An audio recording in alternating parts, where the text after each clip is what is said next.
What's up? Today I'm going to show you guys how to make a pepper crusted steak that's been smothered in a cream-based pan sauce. It's called steak au poivre, or French pepper steak, and it's one of my all-time favorite dishes in the canon of French bistro cooking. As we go, I'm going to give you guys a couple of different steak price points to choose from, and I'm going to show you a cheeky little side dish that comes together in only about 5 to 6 minutes. To get started, I'll grab 2 steaks. Specifically, I'm using 8-ounce, 225-gram filet mignons because they're super tender and relatively lean. A steak with a high fat content would be overkill here, considering we're going to be drenching this steak in a cream sauce later on. If filet mignon is too expensive for you guys, I've got 2 other good options coming up for you in just a minute. So the first step towards poiving these steaks is to generously salt them. I'm going to hit the top, the bottom, and the total surface area of the sides with about 1 to 1.5 tablespoons of salt per steak. This is going to season the steaks, of course, but it'll also draw out excessive moisture that can create problems later on, and you'll see what I mean. Once these steaks are all salted up, I'm going to let them dry brine on the counter for 30 to 60 minutes. And about 15 minutes before I want to start cooking this meat, I'll come back and preheat the oven to 450F. Then I'll grab my blender and add in about 250 to 300 grams of whole peppercorns. From here, the lid goes on and I'll pulse this on high speed about 4 to 5 times to very coarsely crack this pepper. But Bri, what about a mortar and pestle? Well, a mortar and pestle can definitely work if that's your preference, but in my testing, it took like 5 times longer at least to crack down the pepper, so that's not for me. My preferred zero power method would be to use a saucepan and smash the peppercorns on a cutting board. This works surprisingly well, and it's much faster than the mortar. And once I got this pepper cracked into a coarse gravel, I'm gonna grab my fine mesh strainer and sift out the powdery stuff. In just a second, we're gonna be using this pepper to encrust a steak, so we don't want a fine grind. Fine grind pepper burns super easily when it's seared in a high heat pan. And once I've got this stuff sifted out, I've got about a half cup's worth of very coarsely ground black pepper. This is gonna make an epic crust with a ton of hot peppery flavor, but also it'll have a fun crunchy texture. By the way, if you're okay with a slightly less vibrant pepper experience, McCormick sells this coarse grind pepper at the grocery store that's already been cracked and sifted. I like this product a lot, but it's about 30% less delicious than the fresh cracked stuff that you would make yourself. When I check back on my salted fillets, you can see that they're pretty wet from the dry brining process. So before I encrust them, I'll need to dab them off thoroughly with a paper towel. I'm doing this for 2 reasons. 1, that extra moisture will steam up the steak while cooking, making it hard to brown. And number 2, if the steak is wet when we crust it, the crust will slide right off after we sear it. I found that out the hard way, unfortunately, so dab your steaks until they have a matte finish like this. Next, I'll grab my fillets one at a time and press them very firmly into the coarse grind black pepper. I want pepper encrusting every little bit of this surface, and that looks great. Now I'll flip this over and repeat the same thing on the backside. Just putting the steak in the pepper is not enough. You really need to provide some extra pressure to press the pepper into the meat. Otherwise, things are just gonna fall off in the pan. Okay, I mentioned earlier that I'd give you guys some cheaper options for this dish. Here we go. Option 1 is sirloin steak, specifically the baseball cut. This steak has a similar form factor to filet, and it has quite a bit more beef flavor. You can see here in this comparison how much redder the sirloin is compared to the filet. That's because the sirloin has more of an irony blood flavor. That sounds weird, but in a steak, that's actually a good thing. It's very meaty tasting. The downside to the sirloin is that it's only about 70% as tender as the filet, so temper your expectations or improve the tenderness with a jacquard. This is a tool that I recommend for any omnivore home cook. It basically uses these little teeth to physically break down the protein structure in the meat. I usually give each sirloin about 8 to 10 spankings with this jacquard, and that gets them a lot closer to a filet level of tenderness. The downside is that it flattens the steak a little bit. Price per pound of sirloin is generally in the $10 to $12 range, so in my opinion, that's quite affordable compared to filet. Option 2 is make pork chops instead of steak. Pork chops au poivre is very good actually, and the pepper sauce is a natural fit. In fact, the tarragon mustard cream sauce that I made in my pan sauces video is almost identical to the one that I'm going to show you later in this video. Average price per pound for a nice non-commodity pork chop is $5 or $6 per pound, and for more details on how to cook a chop for this dish, check out the pan sauces video. TLDR, cook it to 135F and rest it for 5 minutes before saucing. Okay, once I've got 2 fillets completely coated in pepper, it's time to cook these things. For that, I'll grab my 12-inch stainless steel saute pan and drop it on the stove over high heat. If you don't have a big stainless pan, a cast iron pan would be my second option. Though I don't love making pan sauces in it because sometimes the seasoning can fleck off into the sauce, and iron is reactive, meaning tomato products are a no-go. And if you're thinking about a non-stick pan for this dish, I can't recommend it. The heat that we're using here is too high and it will compromise the nonstick coating and potentially fill your house with vapors that you really don't want to be breathing. So stainless steel it is. The specific pan that I'm using is the 12-inch stainless steel pan from the sponsor of this video, Made In. This pan and all of Made In's products are made specifically for the home cook, but they're so high quality that chefs in multiple 3 Michelin starred restaurants also use Made In products. The pan that I'm using today is made of 5-ply, aka 5-layer stainless material that gives it great heat retention and really even heating. I also dig the way the handles are attached to the pan. They're ergonomic and make this thing very balanced, and they stay cool while you're cooking on the stovetop. As you'll see me demonstrate in a couple minutes in this video, this pan has no problem going from the stove to the oven, and it can handle temperatures up to 800F.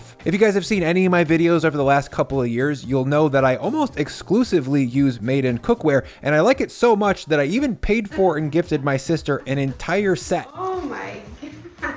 Made In didn't pay me to say that, and they definitely didn't pay for that cookware. But I did use my own promo link to save some money, and you guys can use that too. So if you guys want to check out some Made In stuff, head down to my description, click that link, and save yourself some money on your next order, either for yourself, your family, or your lover. Thank you, Made In. Once I've got my pan ripping hot, I'm gonna add in a long squiggle of high smoke point oil. In this case, I'm using canola, but avocado or peanut would be great options as well. And once that's shimmering and about to smoke, I'm gonna carefully drop my steaks in one at a time. And once these steaks are in the pan, I'm gonna come back with a spatula and press them down to ensure even contact. This is gonna help us get the best possible sear, and maybe more importantly, it'll help us sizzle off any moisture that's trapped under the steak that would steam off the peppercorns. With this spatula, I'm gonna give each steak a good 15 to 20 seconds of pressure, then I'll let them rip on high heat for another 2 to 3 minutes. Oh, and by the way, definitely turn your fan on high for this because searing steaks indoors is mucho smoky. Plus the frying peppercorns add some additional smoke that you'll definitely want to suck out. And after 2.5 minutes of searing, I'm gonna come back with my spatula and very carefully flip these things over away from my body so that any oil doesn't splash onto my front or my feet. And I mean, seriously, you guys, look at these steaks. Oh my God, what a crust. And what a cool way to cook a steak. Now I'm gonna give these steaks about 90 seconds on the second side to catch some direct heat from the burner. Then I'm gonna move this pan over to my preheated 450F oven to finish cooking for 3 to 5 minutes. Finishing thick steaks in the oven is a move that I did in the restaurant as a chef all the time because it cooks the whole piece of meat at once as opposed to just sizzling one edge. This inhibits the formation of that tough gray edge that you get from an overly long stovetop sear. And after 4-ish minutes in the hot oven, these steaks are looking really nice. So I'll snatch them out and take their temp. The target here is 120F for a perfect mid-rare, but if you're looking for another internal temperature that's either more or less cooked than this, I'll list the appropriate temperatures to pull them at right here. Next, I'm going to scoot these steaks over to a wire rack to rest while I quickly make the pan sauce to smother them in. I'm also going to move over to the trash can and drop 3 layers of paper towel to catch the oil from this pan. That'll keep it from melting the trash bag. But Bri, what about the fond? Well, since we cooked crusted steaks, there isn't any. There's just burnt pepper in there, so that's got to go.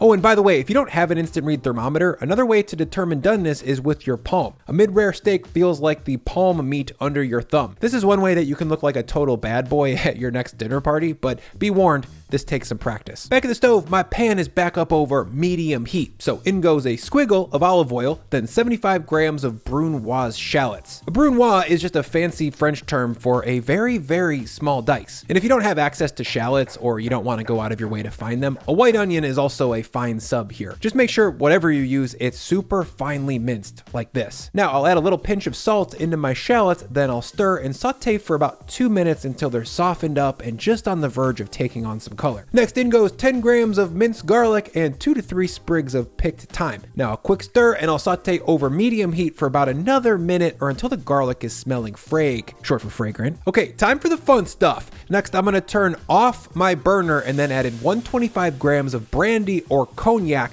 and then flambe that little effort to burn off the alcohol. Ooh, and secondary safety tip, make sure to keep a large lid nearby so that you can put this flame out instantly if it starts to exceed your comfort zone. And after about 30 seconds here, this fireworks show is over, and now the burner goes back on, and I'll reduce this cognac for about 1 minute or until it's au sec. That's French cooking for until dry. And once the cognac is reduced, I'm going to add in 25 grams of Dijon mustard, 150 grams of beef stock, and 150 grams of heavy cream. Now I'll jump in with the whisk and stir in the mustard, then I'll bring the whole thing up to a simmer and reduce over medium heat for about 5 minutes. During that time, you're going to want to make sure to stir this once or twice so that the cream doesn't get scorched. And about 5 minutes later, this sauce should be reduced by over half, and there should be a trail behind your spatula when you pass it through. The overall thickness that I'm looking for is called nappe. Again, that's a French cooking term for coats the back of a spoon, and that looks perfect. To finish this sauce, I'm gonna add in 45 grams of butter and 1 to 2 grams of cracked black pepper. From here, I'll lower my heat all the way down and whisk this butter until it's emulsified and the sauce is thickened just a little bit more. Now, before I serve this, I need to taste it for seasoning. This sauce has almost no salt in it at this point, and unsurprisingly, I think it needs just a little bit more. So I'll add that in,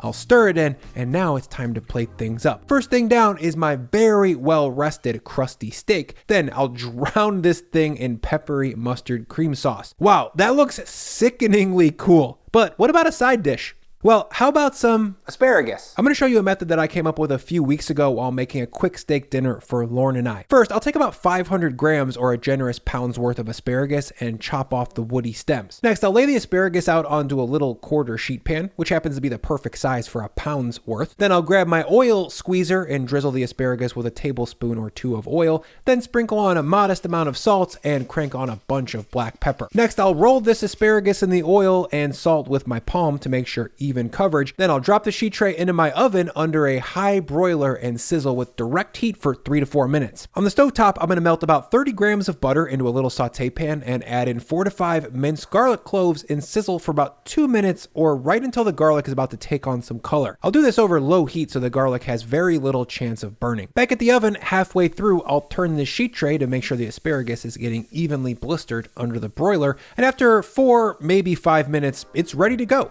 To finish, I'm going to drizzle my butter garlic right onto the cooked asparagus and then hit it with a touch more salt and then gently toss with tongs to get the garlic evenly coating the stalks. The final touch is to add on a little bit of lemon juice to balance out that buttery garlic. I'll give everything a toss to combine, and there we go. A super quick but super delicious way to cook asparagus alongside your steak. For me, this product is just as good as grilled asparagus, but I can bust it out with a lot less fuss and easily make it indoors alongside my cream sauce while the steaks are resting. Speaking of steaks, when I cut through this steak Au Poivre, you can see that it's perfectly cooked from edge to edge. There's no tough gray stuff to chew through here. Oh my God. Dude, it's the perfect amount of peppery. It's a little bit spicy, it's a little bit hot. There's just like a whisper of thyme, which is very culinary school-esque. The cream and butter element is just dope. It's so good. Honorable mention goes to beef tenderloin also. You just forget how delicious and soft it is. It's awesome. You guys, steak au poivre is a restaurant food that you could pretty easily replicate at home. I really hope you guys put this on your radar for your next date night or the next time you're just trying to have a good time. Now, let's eat this thing.